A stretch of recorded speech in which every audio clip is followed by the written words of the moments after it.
I want to thank our guests for being with us today. They have all consented to be a part of our podcast. We have Nathan Hickson, who is the principal of Columbia Academy in Spring Hill, Tennessee, and Rob Johansson, who is actually a member of Peace Lutheran Church but lives in Washington State, but joins us each week via Zoom. And for Connie Halverson, who has the good fortune to have been on this earth for a long time and has many good experiences to share with us. Bennett Cunningham is a retired nurse practitioner from the University of Georgia in Athens, focusing on dermatology. And our final guest today is Reverend Jason Emerson, who is the rector of Christ of a Church of the Nativity outside of Chattanooga, Tennessee. So today our podcast is going to be about mining gems due to sheltering at home for over the past year. Nathan, I'm just curious, how would you say the pandemic changed your life starting in about March of 2020? Well, it's amazing how it's already been 15 months. Time flies, maybe when you're having fun and maybe when you're not having so much fun. I think it's been a little bit of a hardship. There's been some distinct changes in our lives as far as hunkering down for the welfare of myself and my family. That's been a drastic change. We consider ourselves pretty social individuals. I have 3 teenage daughters, so it seems like they're going all the time. And while certain aspects of our lives have been restricted, as far as socializing with friends and gathering together for in-person worship, some things have not. You mentioned that I'm an educator at Columbia Academy at Spring Hill. And back in the spring, a year ago, this most recent spring, while we weren't able to gather in person, we had to put together a quick plan to meet our students' needs virtually. So even though we stayed home and sometimes in our pajamas, we still had school to a degree. Thanks, Nathan. I appreciate that. Bennett, what would you say about you? How did you, as a retired person, did your life change much come March 2020? Yes, my life did change a lot. We decided to do a bubble with our family here. So we began to look at different ways to fill in for the activities that we were not doing. But we did not go out to grocery shop. We did not go to a grocery store because we're at risk because of age. So for about 12 or 13 months, we did not set foot in a grocery store, masked or otherwise. Rob, what was it like up in Washington State for you? Pandemic basically started in Washington, constantly on the news. I live alone. For about the first month, the only thing I did was go out to the mailbox and get the mail. And I think I went to the grocery store once or twice. I usually go down by the water and go for a walk for about a half an hour to get exercise, but I quit that completely and just stayed in the house, and it got very boring and very lonely. Yeah, I'm sure. Connie, what was it like for you? I don't think I realized this was going to go on and on and on. So I thought, well, I'll just do that next week. It'll be better. And next week, being better never came. So eventually I had to do some of those things. I found that I was very good at saying, I've got all this time, I'll do it tomorrow. And tomorrow, and tomorrow. I am very lazy and disorganized. My son did grocery shopping for me for about 3 weeks, and then he got tired of that, waiting for it to be over. So I started doing it myself. I learned living in your robe is not a bad thing. Let's see what Jason has to say about how his life changed starting in March of 2020. Years been trying to get not only my congregation, but the Episcopal Church in general to embrace technology further. And so this accelerated that. And being a bit of a technology geek and love using technology and things. I was like, this is what I was ordained for. I'm ready. Let's go. And it was exciting. It was exciting to embrace that challenge in that. And I tried to focus and I believe in the excitement so that I didn't think about how many people were dying. And, but there was a lot of anxiety about that too. It's how do you get this stodgy old tradition of a church to suddenly jump into the 21st century with both feet? A hidden gem, a thing I didn't foresee or but really valued, especially early on when we were in really hard lockdown. My wife and I would go walk our neighborhood sometimes 2 or 3 times a day. My kids were 10 last year when the pandemic started, and it was the first time since they had been born that we had been really able to just spend time, just the 2 of us, in kind of that way. So those walks became real wonderful ways, time together, and getting to, in some ways reconnect after keeping kids alive for a decade. So the church life has changed. My wife is an educator as well, navigating that. We did a homeschooling thing with the kids this year. That was a big change. I discerned that I am not an elementary school teacher, confident that I'm a good pastor and try work and gifted in that area. I'm not gifted in education. My hair grew longer than it had since my wedding 17 years ago. Things changed in small ways that ended up being profound, and profound ways that ended up being, looking back, pretty kind of small. So I should mention that Jason's children are twins. So when he talks about having 10-year-olds, it's and spending a decade raising twins. Yeah, it's a little bit different. Rob, I'm just curious, what did you learn about yourself and what drove you crazy during this pandemic? I had retired about 5 years prior to that, and I felt so sorry for all the small businesses that had to close, that had spent their lifetime developing their businesses, and was just devastating to them. And I was so grateful that I had a full career and was out of it.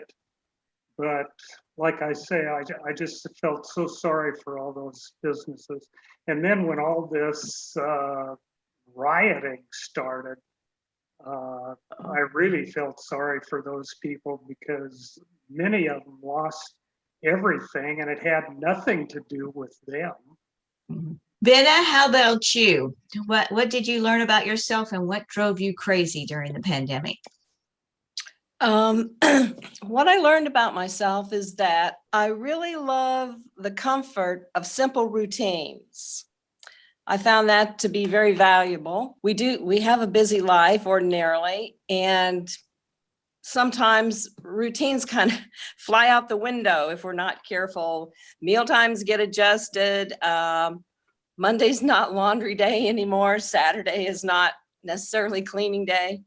But what I found out during the pandemic is that routines can just, because we can sort of go on automatic pilot, it was very comforting to me. Discovered how much I love connecting with God in nature. Chuck and I both started walking again, and we would walk also a couple of times a day. And I feel so much for me that God is out there in nature, as well as with us. So I learned some of my old stress coping mechanisms worked pretty well. And I also learned I needed some new ones. And so I got some new ones. What drove me crazy, I think most, was feeling truly scared, frightened at different times for the safety of me and my family in terms of the pandemic, and also what was just going on in terms of the political climate in the country, and feeling powerless in the face of that. And the way I got past it was to realize that people that knew more about it and that had more power than I did also shared the same feelings and thoughts. And so I did at one point just kind of throw it out there to God in the universe to trust that all would be well. Thanks. Nathan, how about you? Very quickly, I learned a couple of things, just appreciation for family. Sometimes we go so much that we lose connection. So when you're forced to stay in and have meals together, which we try to do intentionally, that creates a closeness. And I think that's been good. I've improved with some of my home project skills. I've done a few honeydew tasks around the house, so that's been good. I think a couple of things that really drove me crazy was life was inconvenienced. We planned a trip out to the West Coast. We had to cancel that. And then you start feeling a little selfish when you talk about materialistic things, because 3 out of our 5 family members, we actually came down COVID positive. My wife and 2 of my 3 daughters actually got it. And that really gives you some perspective and appreciation for the health that we enjoy each and every day. So they all served their quarantine time and we kept our distance, and they're all doing great now. But that has a way of snapping us back to what's really important. Yeah. Connie, what drove you crazy about the pandemic? Being alone, that does a job on me. I'm a people person, and not being able to run out for lunch with a friend and leaving the dusting to another day doesn't bother me at all. I don't care. If anybody dared to call to even walk around the block, I'm telling you, I was there in a second.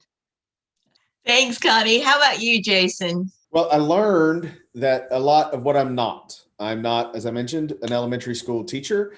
I'm not a television producer. I'm not a YouTuber. I'm not all these things that I've had to be. What drove me mad was kind of having to work off the map of just not knowing making a lot of decisions I felt completely unqualified to make. I had to make a lot of decisions that felt very, very important about people's safety. And that got exhausting after a while. So I'm just curious about what were some of the unexpected delights that occurred during the pandemic. I don't know if you just thought about it as like an extended snow days or a super long vacation, so what were some of the delights you experienced, and maybe even some of those small miracles that kind of popped up for you during the pandemic? What would you say to that, Rob? I can't really think of anything that was a delight. It just got very boring day after day after day. Like I said before, it seemed like the pandemic started here in Washington, just 75 miles south of me, and it was just constantly on the TV, and it just got depressing watching it all and thinking, well, when is this going to end? Originally the president wanted people to shelter in place for 15 days, and we ended up, it was pushing 15 months. I did start walking again, so that was kind of a relief for me. Yeah, boredom was a big issue for me too. Yeah. Nathan, how about you? Some unexpected delights or little miracles, little gems? We immediately canceled school. We gathered all of our teachers virtually together for an in-service training. And within 24 hours, we were able to start school again. So I think that was a huge blessing. Great attitudes from our teachers. They were scared, I'm not going to sugarcoat it. When you have the technology, I think Jason alluded to the fact of we might have some familiarity with some of our tech tools, but to really implement them successfully, that takes time and that takes practice. So really proud of our teachers, really proud of our families. Students were eager to see their teachers and classmates and learn. So that was a huge blessing. Parents were very patient and understanding with the task that we were assigned. So I just proud springs to mind to where we finished last school year. And then we were actually in school for this most recent school year. So just very proud with everybody's attitude and can-do spirit there. I think also another huge blessing is you don't know or appreciate something until it's gone. and being able to gather together and worship. And while that virtual piece filled a void, we have been able to return to assembly. And that's been a huge blessing. You see people and you kind of do the awkward elbow high, do we shake? We're not hugging, all of that stuff.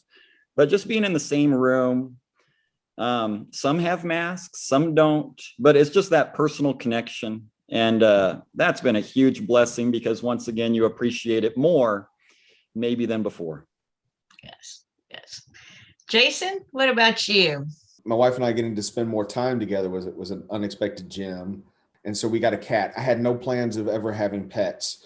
It just seemed like the right thing to do. So, and we love our cat, and and that wasn't something we expected to do, but it kind of gave us all in my family something to do together, and taking care of Fred. And Fred has become a very important part of our family now because of that. On the church front, geography doesn't limit our membership anymore. I've got in North Carolina and Ohio and in California regularly attend some of our online offerings and even lead some of those online offerings. And so they're becoming involved as leaders as well. So it wasn't on our radar coming into this. So that was an unexpected gem as well. I'm really super thankful for all the technology and that we were able to stay connected. And even though it was an accelerated learning curve, I felt like there were excellent tools out there to help us get it going.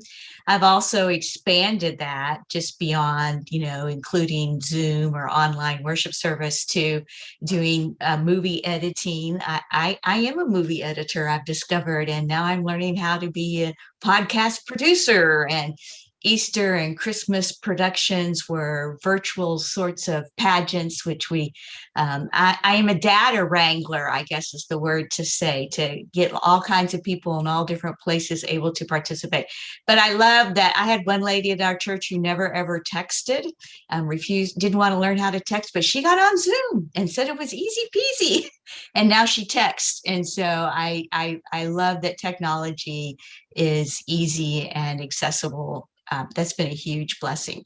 So Connie, what would you say was some of the unexpected delights of the pandemic? Well, one that certainly comes to mind, and it shouldn't have been, it was all the phone calls and the stopping and how are you and can I do anything for you? And many people shopped for me. I mean, it wasn't just my son. There were many people that called and said, I'm going to the store. Anything you need, I'll pick up and drop off. And all that kindness and thoughtfulness that comes out of something bad was wonderful. That was wonderful. And I too have learned to text. I was doing some of it before the pandemic, but more of it after, because especially with my grandchildren being far away. Benna, what about you? For me, the biggest unexpected joy was to have a grandson born in the middle of the pandemic, and everything went perfectly fine. Yay! That's great. So, pandemics are a part of our history. There was the Spanish influenza, the polio pandemic, the AIDS pandemic, and some of those sorts of things. So they do happen, even though it feels like the first one that I've really come up close and personal to. So I was just wondering if you could give folks advice for the next pandemic that comes around. What would you say to them? To you, Connie, what would you say? Be sure to have a deck of cards. In my childhood, just after the Depression, my cousins and myself, we spent hours.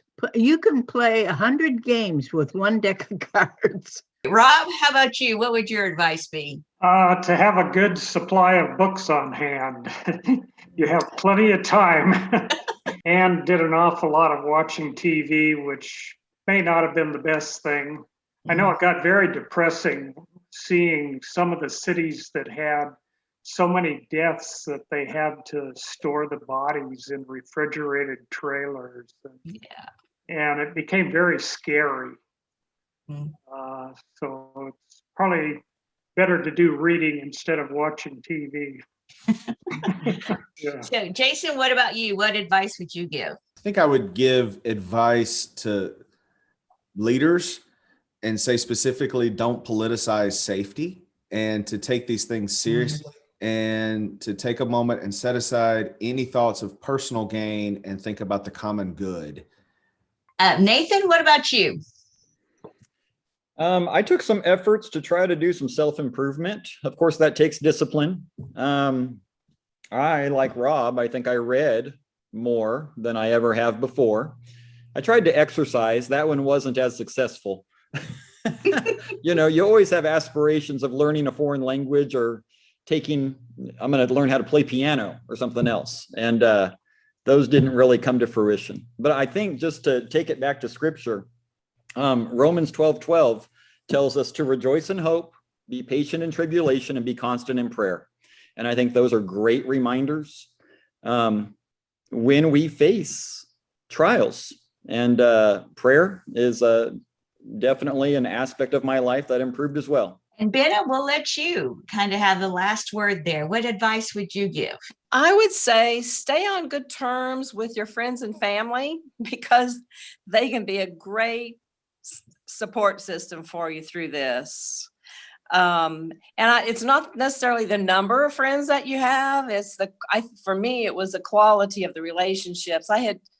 And I would just say that in a different way about be intentional about tending relationships. Once again, I want to thank Rob, Nathan, Jason, Connie, and Benna for being with us and for chatting about what we've learned.